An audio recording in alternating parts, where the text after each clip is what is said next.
Good afternoon. Oh, good afternoon. Welcome, everybody. We're glad you took the time to attend this.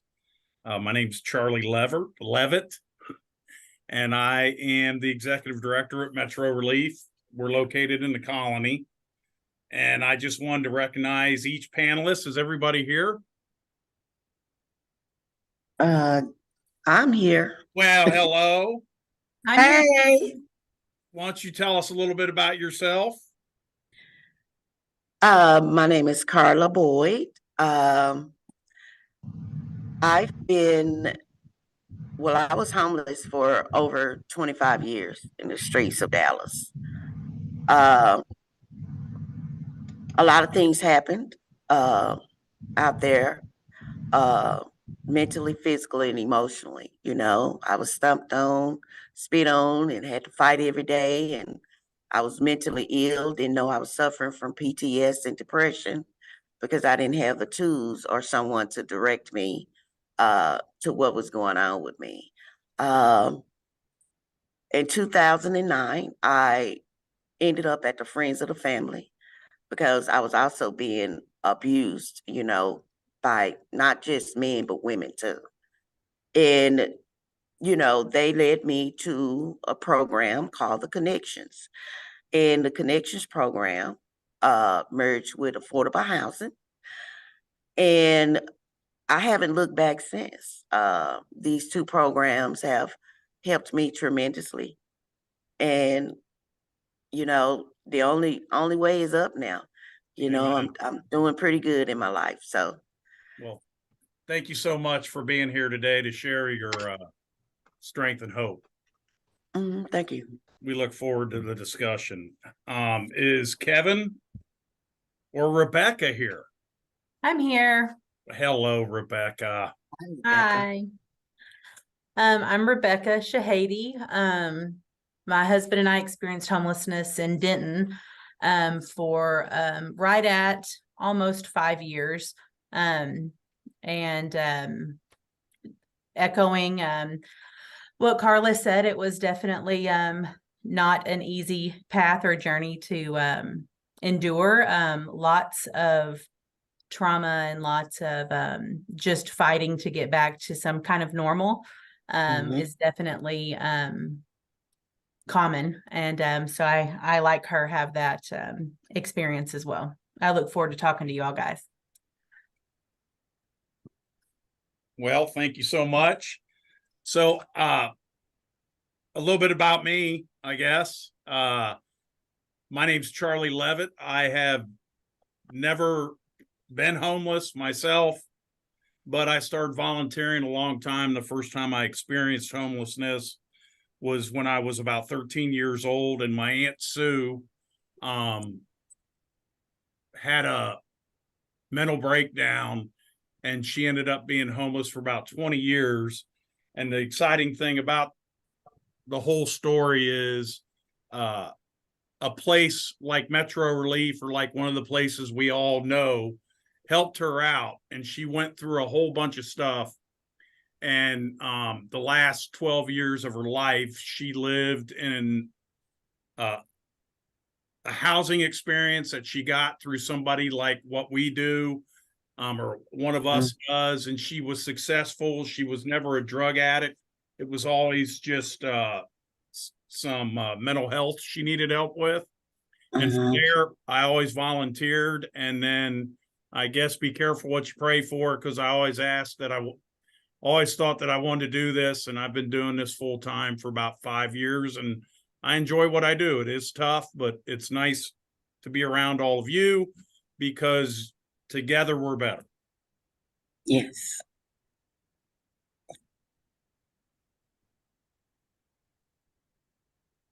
So you guys Okay. can bear with me. I've never had such heavy responsibility, but and so what we're going to do is I have a questions I'm going to ask to each panelist, and a couple of you have briefly shared.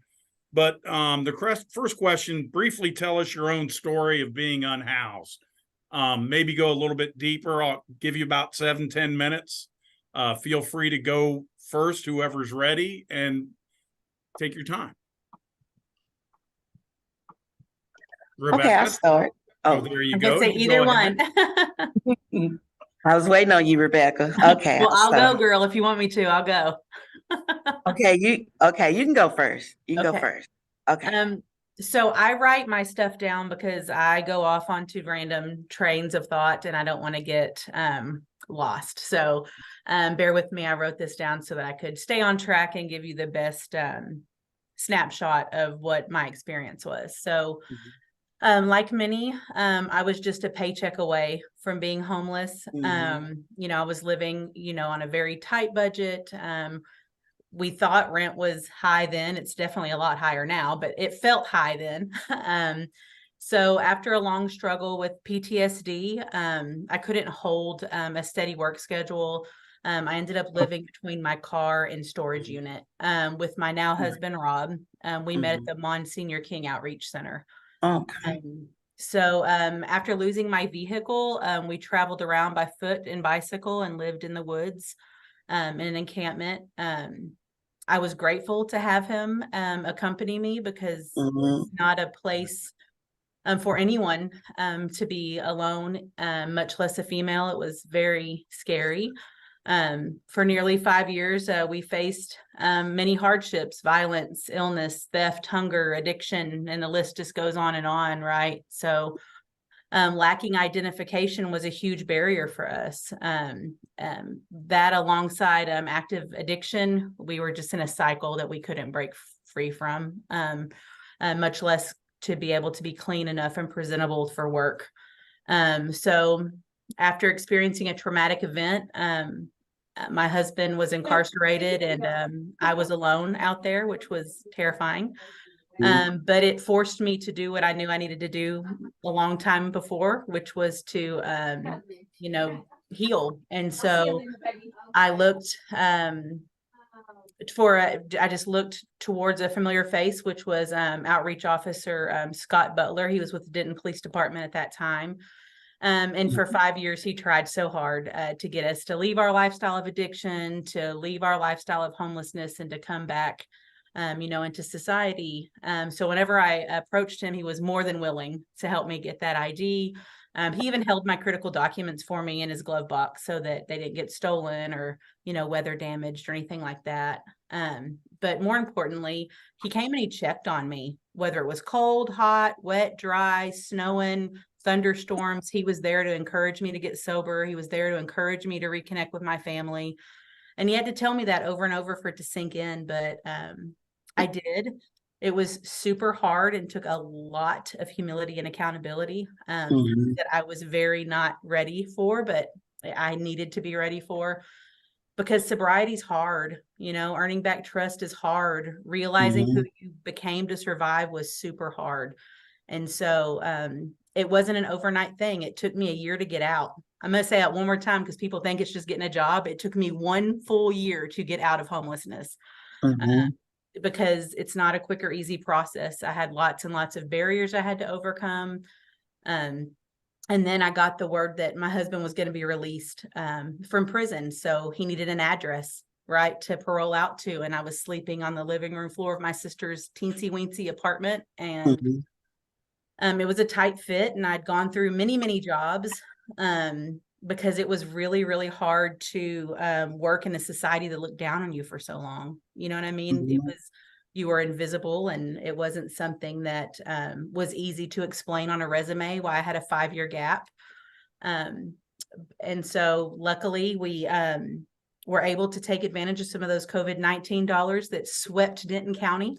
Some of those CAA funds and rapid rehousing dollars, we were able to do that. And we had lots and lots of barriers. You know, he was re-entering from prison and homelessness, and I was re-entering from homelessness, and lots of stuff to unpack and go through. But by the grace of God and tons of prayer, we were able to get married and stay on track and be gainfully employed. And before we knew it, we were in an apartment. It was empty, but we had love, and that was good. And that's what packed it up. But slowly over time, we were able to fill that up. And I was employed with Giving Grace as their street outreach navigator.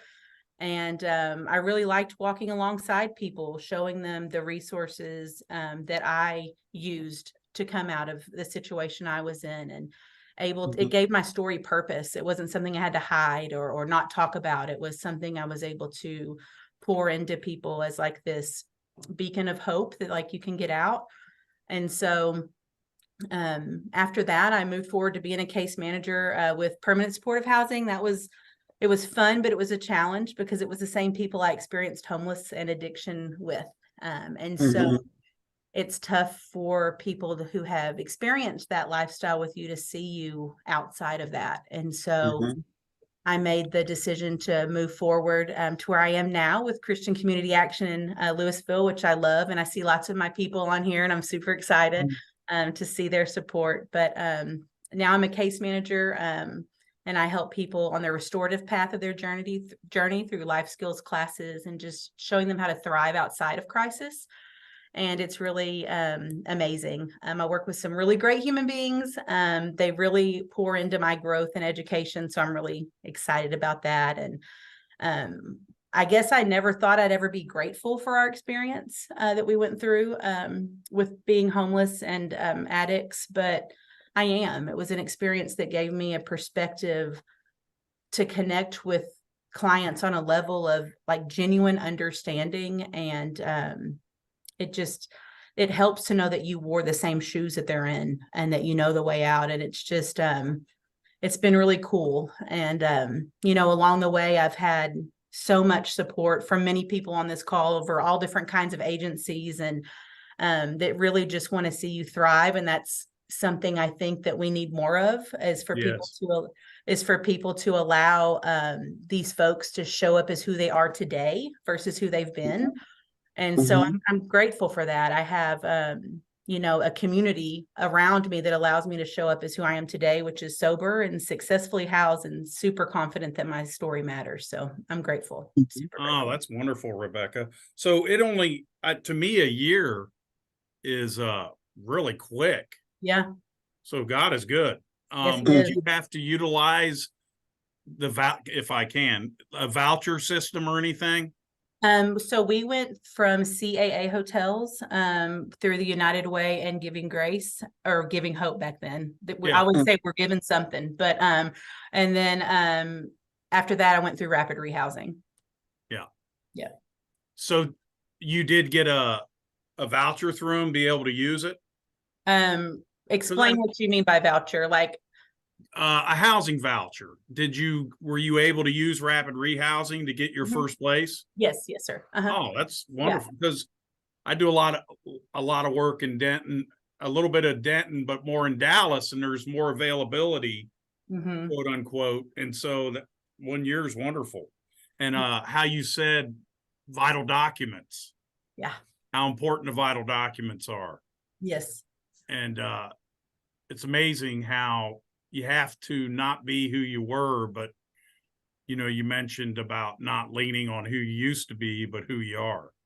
Yeah. That's a really good story. Thank you. Thank you for sharing that. Yeah, you're welcome. Anybody else? Okay, I guess it's my turn now. So I go for it. Well, again, let me reiterate, my goal is to help someone be better than I was, stronger than I was, to help save a life and to be wiser than I was, So that's one of the reasons why I'm here online, telling my story a little bit, because, that's a passion and a drive for me. I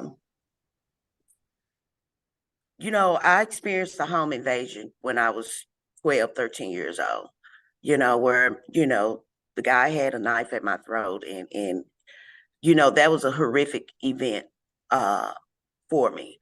2 weeks later, my grandmother passed. And I think that's what led me to the road of addiction and homelessness, because soon after graduation, I ended up in such horrific abusive relationships to where the guys told me they loved me. And I thought that's why they hit on me, because they loved me, and it took me 25 years to realize that wasn't love, and that I was actually being abused to where one broke my ankle on both sides. And have very little bone in it with 10 screws on both sides. And I limp to this day because of that, you know. I went through a lot of horrific events with people out there on them streets, especially when they were under the influence, you know. They, you know, have burnt me on my arm and, you know, because their mind's so gone. I've been in homes where a guy just took a shotgun and shot it up in the air for no reason, you know, and, you know, had to run out the door because he started shooting. And, you know, all those different events that happened to me out there on those streets, yet I still wasn't aware of what was going on with Carla Boyd, you know. I hid all my thoughts and feelings and emotions and fears behind my drug addiction. Um, I was out there again, like I said, for 25 years. I wouldn't go to a shelter because I got assaulted in shelters. I wouldn't go to a hotel, motel because I got assaulted in motels. So in the rain, sleet, snow, even the hot weather, you know, I was out there literally on those streets. It it was sad, but I had to go through what I went through to get where I'm at now. Um, I was in and out of prison. Had my first child in prison with my hands handcuffed to the bed while I was having them. Uh, thank God my family came and, you know, picked my baby up because in my mind, I can do this. You know, he's going to go to the CPS, but when I get out, I'm going to get my baby. You know, this baby has changed my life, you know, but I still wasn't in reality. I still was sick and I still needed help. And so by saying all that, you know, I now tell my story online when I can, in which I'm honored. But you know, I thrive. I'm sorry, on reaching out to somebody and encouraging them and letting them know that if I did it, you can do it too. But you got to do the work. You got to get educated on how to live a better life. You got to get educated on how not to use again or drink again or whatever your addiction or desire may be, you know, because I wasn't educated until I ended up through the friends of the family, which led me with connections and affordable housing, you know. And these two programs have been there for me through thick and thin. Did I make mistakes when I first hit Denton? Sure, I did, you know, because when I first got my apartment, it was empty, you know. Uh, like she said, her apartment was empty. I had a raggedy little couch, a mattress, two forks, and two spoons. And then the people that I befriended, because I missed my family and I missed that love and I missed that care. And I didn't have that with my family.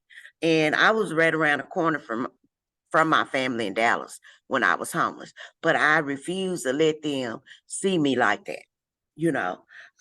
So it wasn't them, it was me. You know, I can honestly say that. But do I feel like they should have looked for me and they should have helped me, you know? You know, I got to stop. I had to stop blaming others, you know. I had to be accountable and humble myself and realize, you know, I have made mistakes in my life, but I have forgiven myself and God has forgiven me too. So when I first got in my apartment, I was beating myself up. So the few friends I, you know, had, they really wasn't friends. So they end up taking the couch, the two forks, the two spoons, and the mattress. I, you know, can I have this? And I'm like, sure, you know. And I was so afraid when I first moved into my first apartment, North Texas. I'll never forget. You know, North Texas area, guys. Okay, it's kind of rough, but you know you can make it. And so I'm like, what am I gonna do? Because I'm used to being on them streets. I'm used to getting it, standing, you know, underwear and clothes and stuff for a week, wearing the same outfit for 2 weeks. not washing my clothes, not having any kind of responsibility at all. So when I first got my apartment, I messed up. You see what I'm saying? I Because think that's what a lot of people struggle with is yeah, community is so important. So you take somebody, you put them in an apartment right, and they don't have anything. right. Yeah, go ahead. I'm sorry. That's okay. I needed to hear that. And I didn't know what to do. I didn't know pay a bill. What you mean pay a bill? Yeah. You know, I've never paid a bill in 25 years, Yeah. since I ended up homeless and on drugs. And it scared me so much that I got back out there. Yeah. So Okay. And that was through hope. And then that's when I ended up with the connections program. So, how long and ago was that when you started your journey back to where you are now?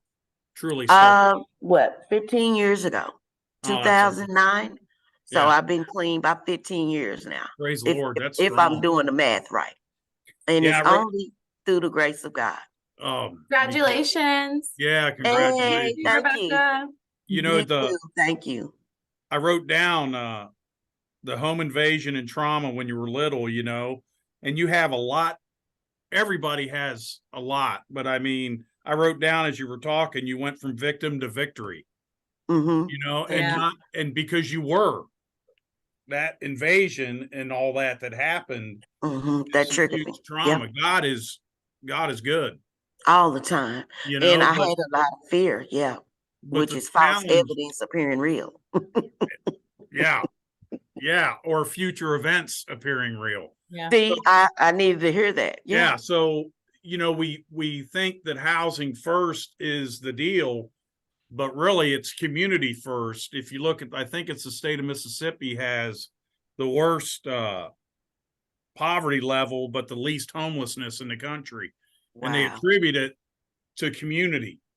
And so your family, who probably had enough, I've Mm-hmm. got Oh yeah. a person in my family who we had to do quote unquote tough love with, my son. Mm-hmm. Yeah. And but those bridges get burnt. Community is so important. And you don't, Mhm. man, I got mad respect for both you ladies. Thank You you. know, Thank you. Appreciate it. You know, because it was a hard journey. You know, yeah, but the only time I look back at my past is to pat myself on the back and tell myself how good I've done, because I was in denial for a long time, Yeah. yeah, which means don't even know you're lying.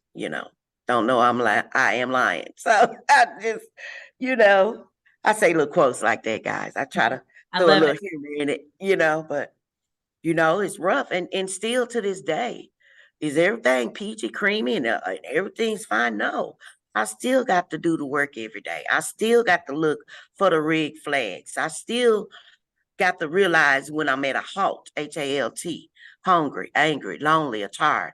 I still have to pay attention, because amen. even though I've been clean over 15 years, I can't go back to those old playmates and playgrounds and let Right. little things or people trigger me, because I know a person that's been clean 30 years and relapsed in 2 seconds because it was around him and he wasn't recognizing what was going on. He stuffed it. And secrets keep us sick if we don't process and talk to somebody in a safe place without feeling like you're humiliated or embarrassed or ashamed. Because a lot of times I tell my caseworkers and even my deputy assistant through affordable housing, Miss Carrie, and I tell Miss John and Pam and anybody that's in, the center in my program and in my housing, what's going on with Carla. And that's what I love about affordable housing and connections and in the center as Yeah, well, because I can speak freely without feeling like I'm going to be rejected or you're on your own. You made a mistake. We're going to write you up, or we're going to kick you out, or we're going to do this or do that. These programs don't do that. yeah. That's the thing. Connections and affordable. Mm-mm. That's the thing about trauma is you always think it's going to happen again. Yeah. It's Uh-huh. something Yeah. you And always that's think, why I have oh my God, PTSD. Yeah. my son's got a couple years and he's always thinking it's going to happen again. Wow. And This is hard. I have trauma in my life. We all have some Mm-hmm. trauma, but And that's what the biggest thing that can sometimes scare you. And for It me, is. fear brings everything. Fear's like my monster. If I get It scared, is. anger and everything else comes out of that. So Hmm. it's a good share. And Yeah. I think too, something that we as survivors of homelessness don't talk about enough is that there's a survivor's guilt that comes along with leaving the street, because while it wasn't a healthy situation, while you weren't doing good things, while you weren't whatever, insert whatever, right? They were still people that you were in a community with. Hmm. You had this whether it was a trauma bond or whatever you had with them, you still cared for them. And so leaving that was very hard for me. I had a Yeah. the first winter that I was inside, I remember just sobbing, like, I hope my friends survive. Like, Okay. and Yeah. like, and like the first summer, it's like, can we go take water out? And my husband's like, we can't. Like, no, we can't. And it's like, Can't go in that area. Yeah. you just can't. And we got a lot of flack from people, angry, like, oh, we don't know where Oh you're yeah. at. We want to see. You'll never know. I'm sorry. I mean that with Yes, so much girl. love. It's not that I don't love you. We're just not aligned right now. And like, Yes. it's a very hard thing to move forward from when you don't have anybody to lean on. That's Right. why people fall back so much, is because they crave and they want that companionship with their friends, and it's hard to just walk out and not know anybody Right. to start over. Oh. That's such a And challenge. The that's loneliness. crazy you said that. Yeah, because it was like that. It's kind of opposite with me, Miss Rebecca. So Yeah. My so-called friends were angry at me. Oh, she thinks she's better than, Yeah. because she been clean. well, she's the shiz She now, forgot where she yeah. came from. And they will even threaten, oh, I'm gonna call your housing, or I'm gonna call your caseworker, and tell them this or this and that, when I refuse to let them stay with me, What was, because it yeah, was go ahead. crazy. Yeah. Let me ask a follow-up question.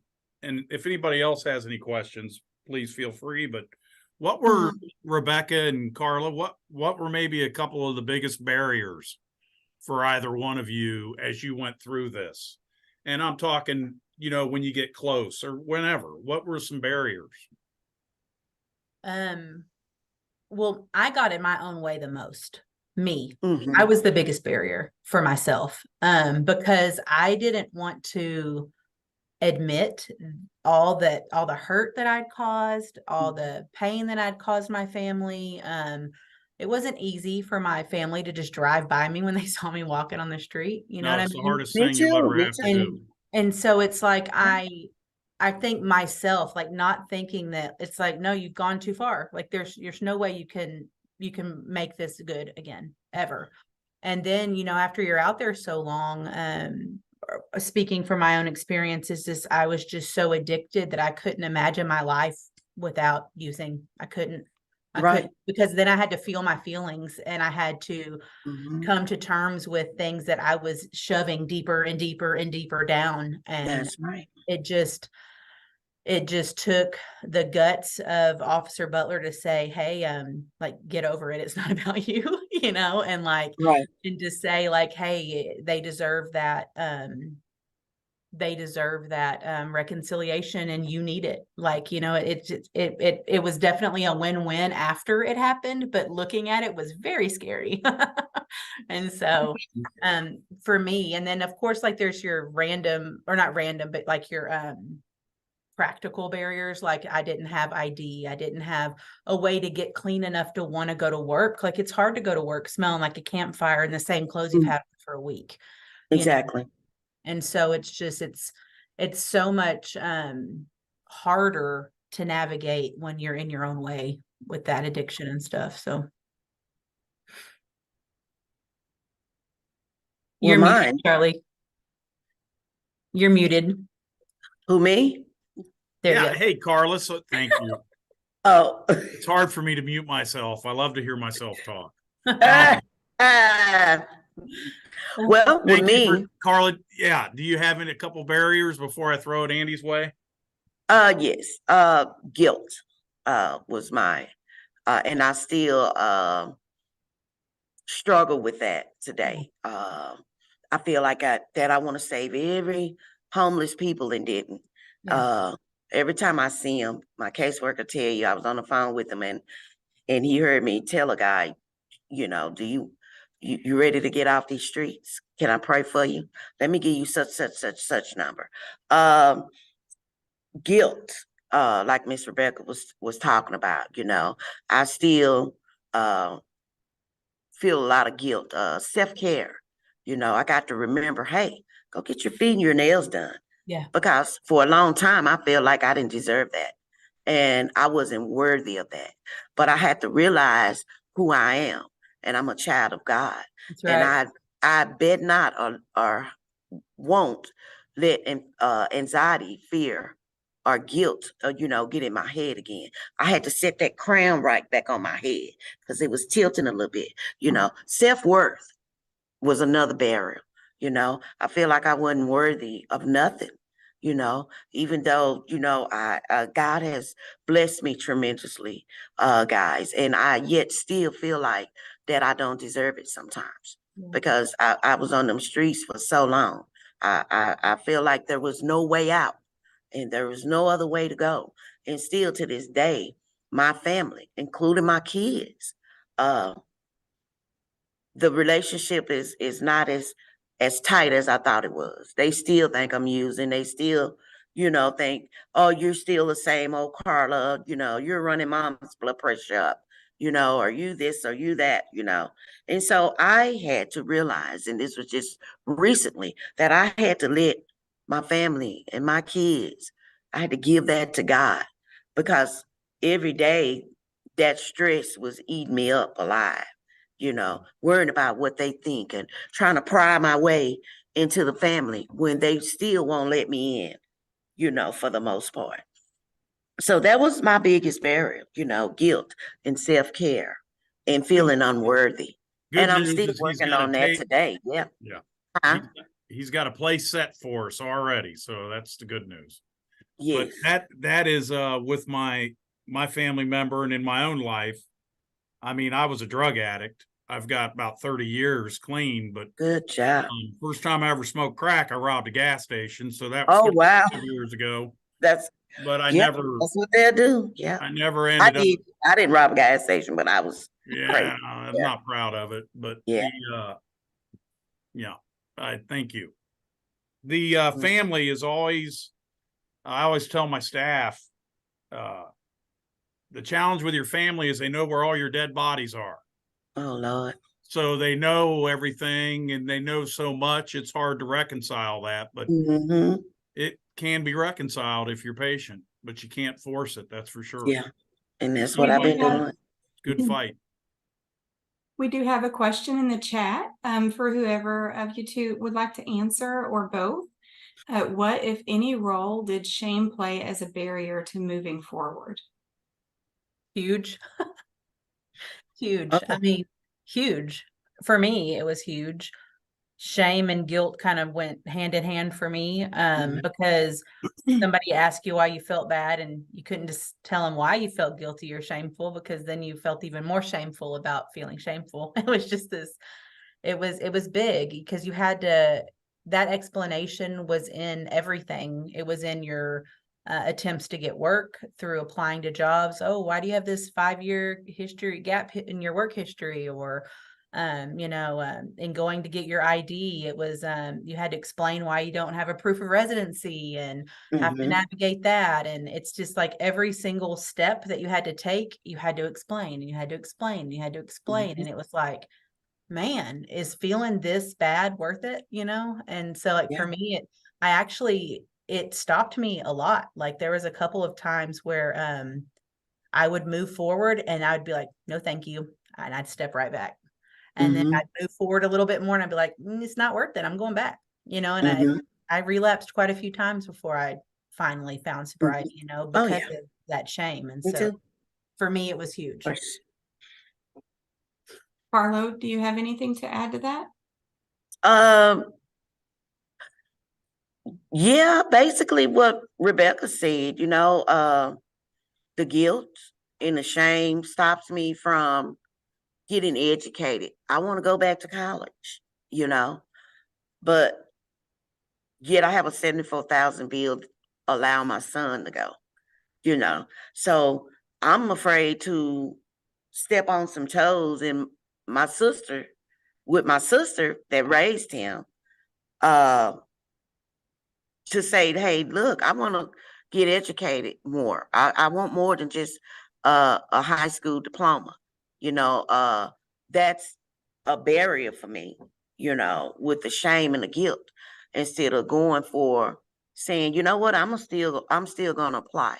You know, gotta work this out, you know. Again, feeling that I wasn't worthy.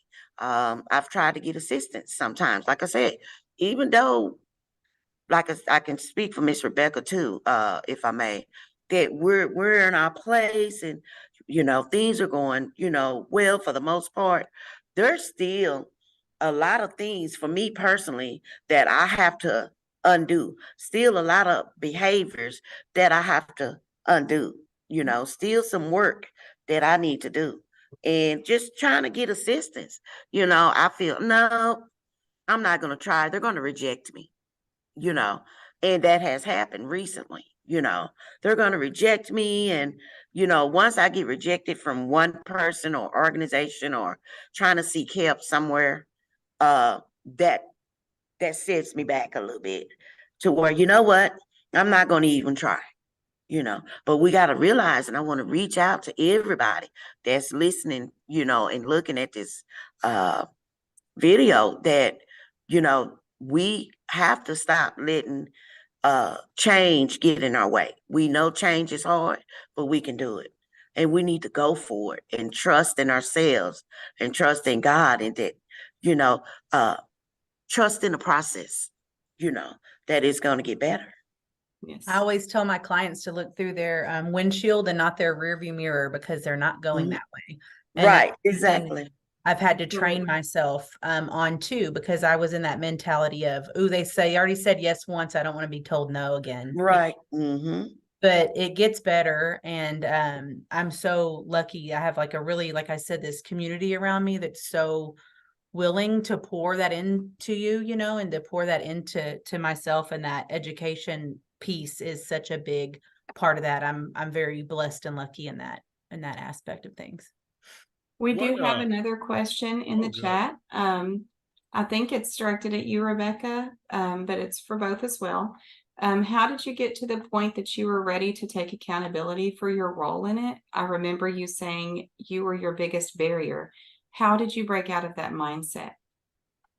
For me, it was, I stopped thinking about myself for a second, and I looked at the fact that, like, because my husband, he went to prison, right? And so then I was on the street by myself for a while, and that was a game changer, because I didn't have that umbrella of protection. I didn't have that safety in him. And then the thought of him coming home to a tent in the woods just turned my stomach. And like, I wanted better for him more than I wanted better for me. And at that time, that was what it was for me. Like, of course I know now, like, I deserved it too, but at that tunnel vision I had at that moment was just, I'm not going to allow him to come back to this, because I knew in my mind he would just cycle back to prison. He'd cycle back to, that's just how it works. And I wasn't going to let the system get a hold of him like that. And so I just made up my mind that, like, hey, you have to do this for him, and it will be for you too, you know. And that, for me, that's what changed it for me. Sometimes it takes us doing something for others to help us to realize the importance of our self-worth, I think.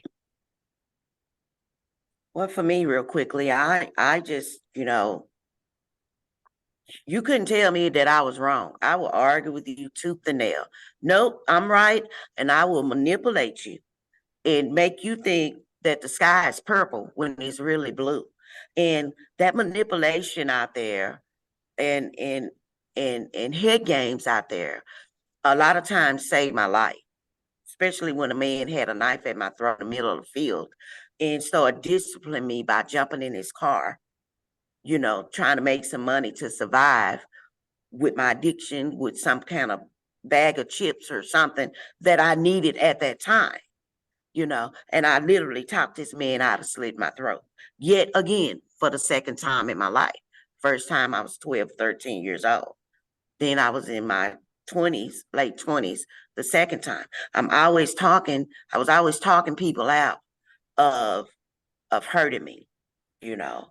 And so I had to realize that I had to stop manipulating people. I had to stop having the same behaviors that I had on them streets now that I'm sober and trying to move forward and evolve in my life.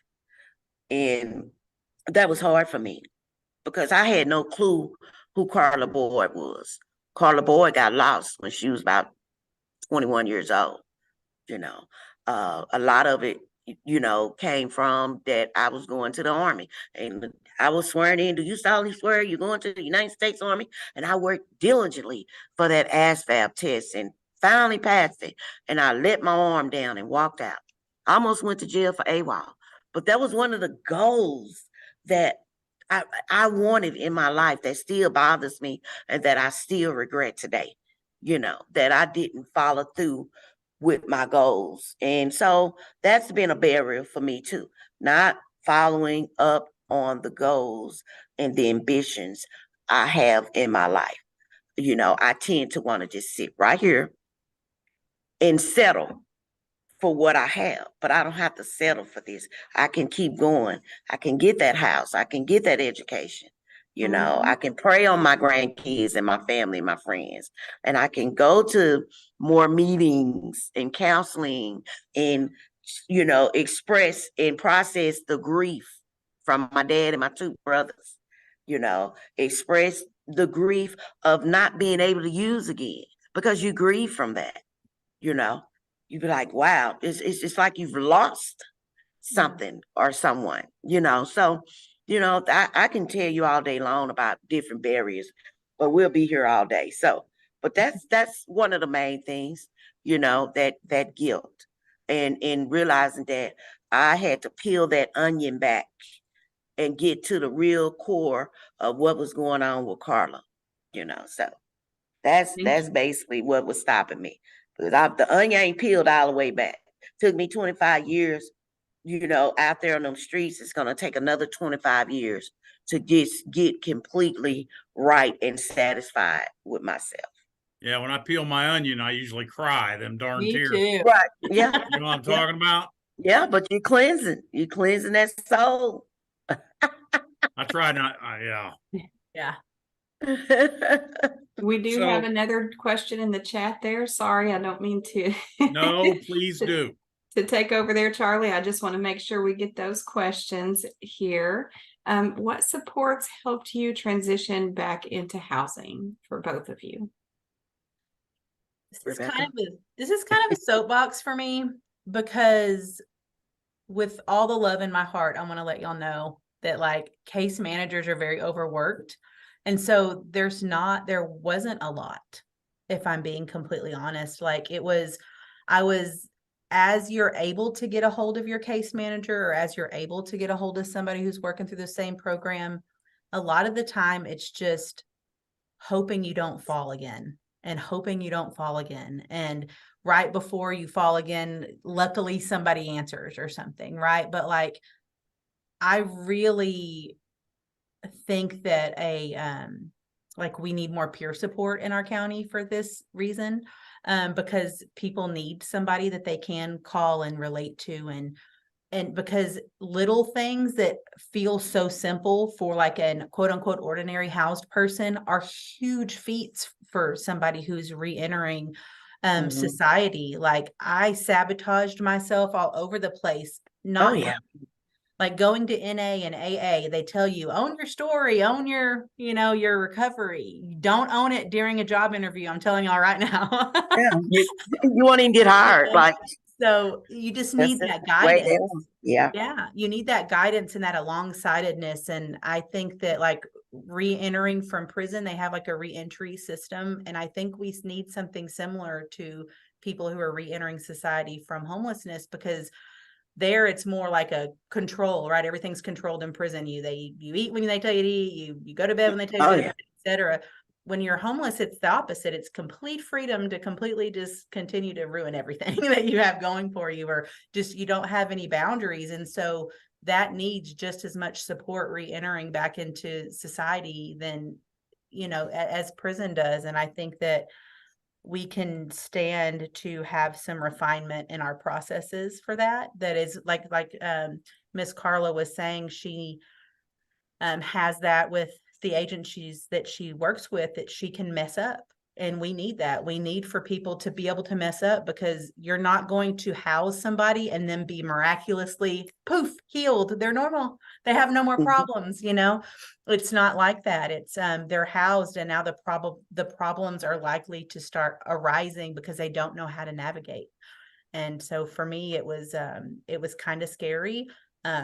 I probably drove Officer Butler insane, because we texted him all the time and asked him what to do. And the same with our case managers. I did have a very good case manager with United Way, and she would stop by and she would notice that we had something hanging on the wall that was new, or she would notice that we kept our house real clean. And that was stuff that was appreciated and needed whenever we were going back through that reentry phase. It was just very challenging.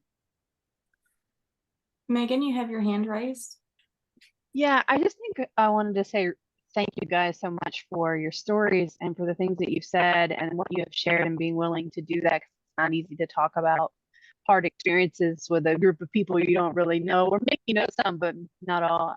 But the thing that really has stuck with me, and I really appreciate you all talking about, is just the fact that we think so much about what people might be gaining whenever they get into housing, that we don't always talk about like the loss they're experiencing. Like there's loss through the whole process of homelessness, losing going into homelessness, and then losing trying to come out, because you're losing friendships that you have, because you need to have other friendships now that are going to be more about where you are and on your journey. And I just really appreciate that, because I don't think that we often think about what kind of I don't know how to better say it, like what kind of suffering someone might still be experiencing even after they move into housing. Yeah. Thank you. I wanted to second that too. I wanted to wait till all the questions are answered and everything, but I just wanted to thank you guys for your vulnerability and bravery in telling your stories. I know that it's not easy. I know I don't like to talk about my trauma and stuff. So I just wanted to thank you guys for being so open. Really.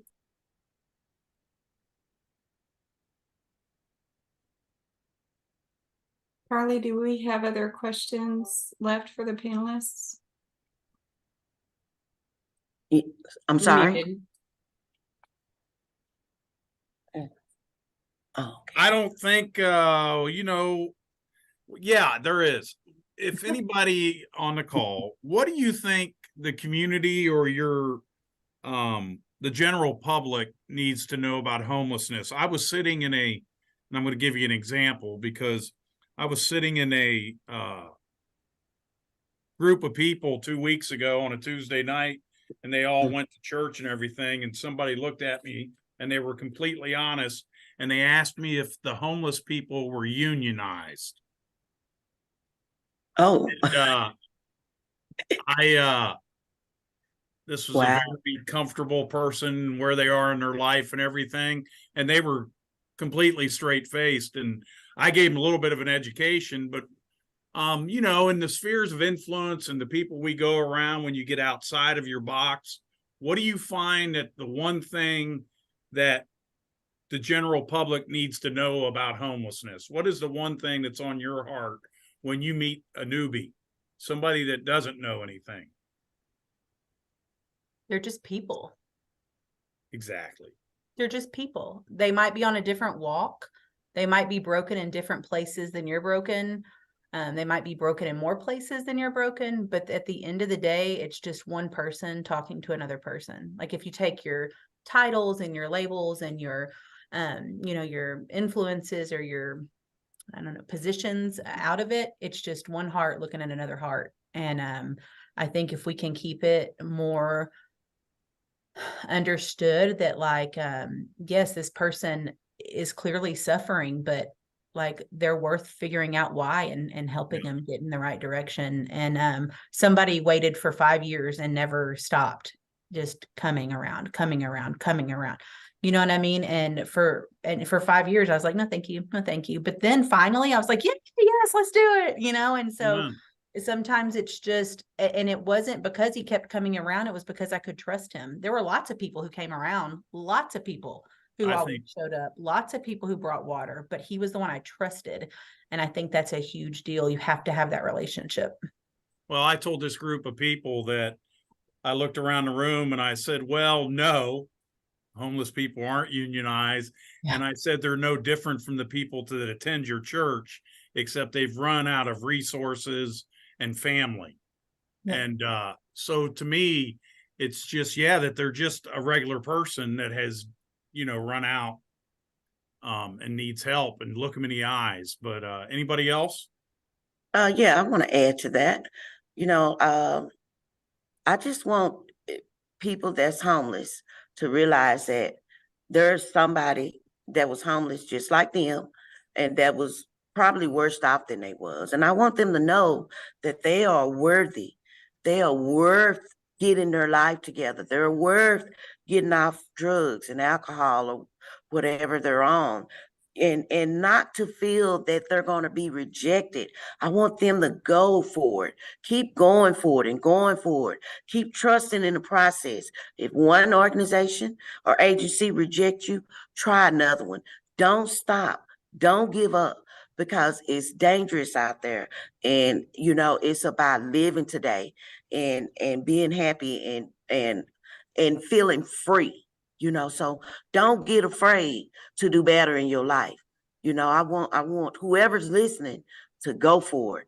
I mean, like they've never went for anything in their life, and to go for it hard and trust in the process and find the tools and get educated on how to stay clean, get educated on the resources, just like you're studying in college or something, because that's basically what you're doing. You're re-educating yourself on how to live a better life. Yeah. And I just want anybody out there to know that they are worthy, trust in the process, and go for it. Go for a better life, because they can do it. I think, Rebecca, you mentioned people you could trust. And one of my biggest beliefs is being consistent. So we use a bus. The bus goes to the same spots every week. And sometimes it takes 6 months, sometimes it takes a day, but the more they see us, the more they trust us. Mm-hmm. And I think that relationship building and community is really important. Yes. And to see them, to hear them, to stop. Yeah. Anybody else?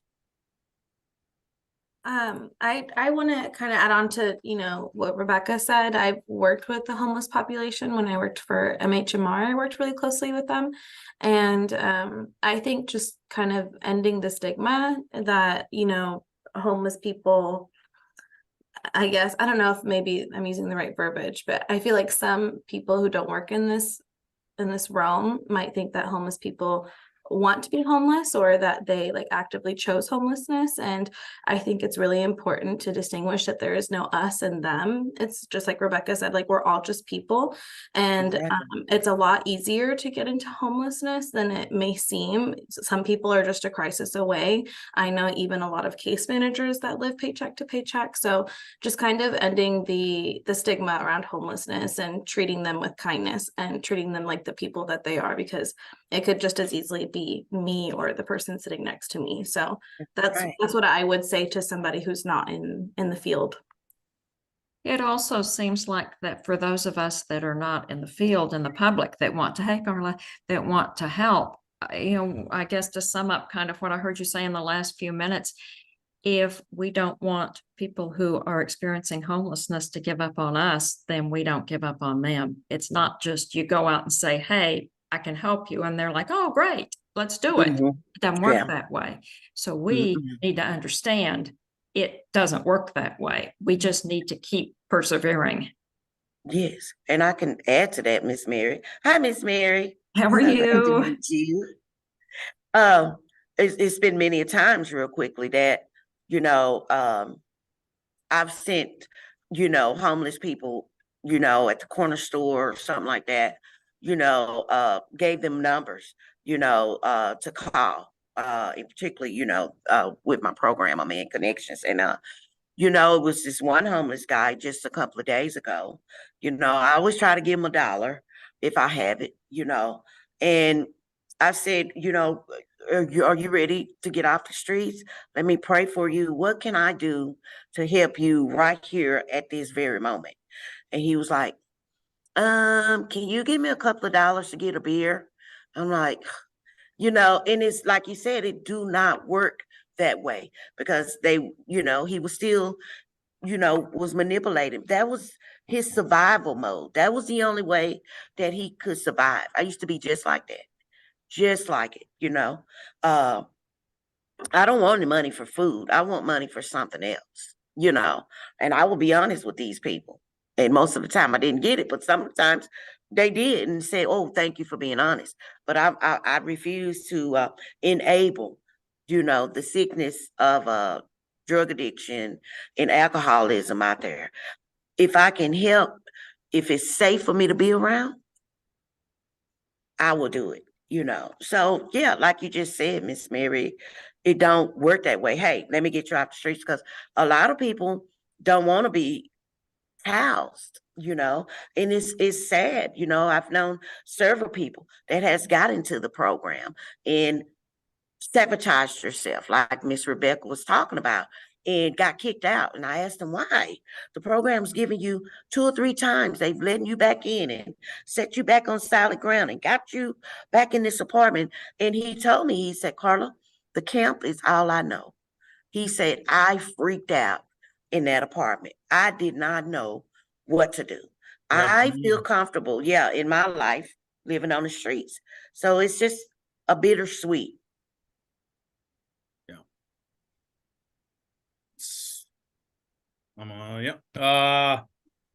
So Andy, is this your time? So Andy's going to share a slide about how you can get involved and ways to help get connected here in our community. If you're wanting to support folks experiencing homelessness now, or help support folks who are housed, and just help encourage, and instability and all of those things, here are the links. We can send this out to you. And Andy, if you don't mind to also upload into the chat, we will have that to you as well. I want to thank everybody for being on today, and thank you both, Rebecca and Carla, so much for just sharing your story, your journey, for being willing, like was already mentioned, to be vulnerable today. And you're just truly very encouraging and inspirational. Thank you both. And Shannon will be staying on if there's anyone that wants to just take a moment to debrief, if there are any feelings needed to unpack. I'm going to stop the recording now, and if you'd like to stay on, you can and talk to Shannon. Thanks for having us, guys. Yeah, thank you. Thank you. Thank you. Nice Thank meeting you, Miss Rebecca and Carla and Charlie. Charlie. This was a really good session.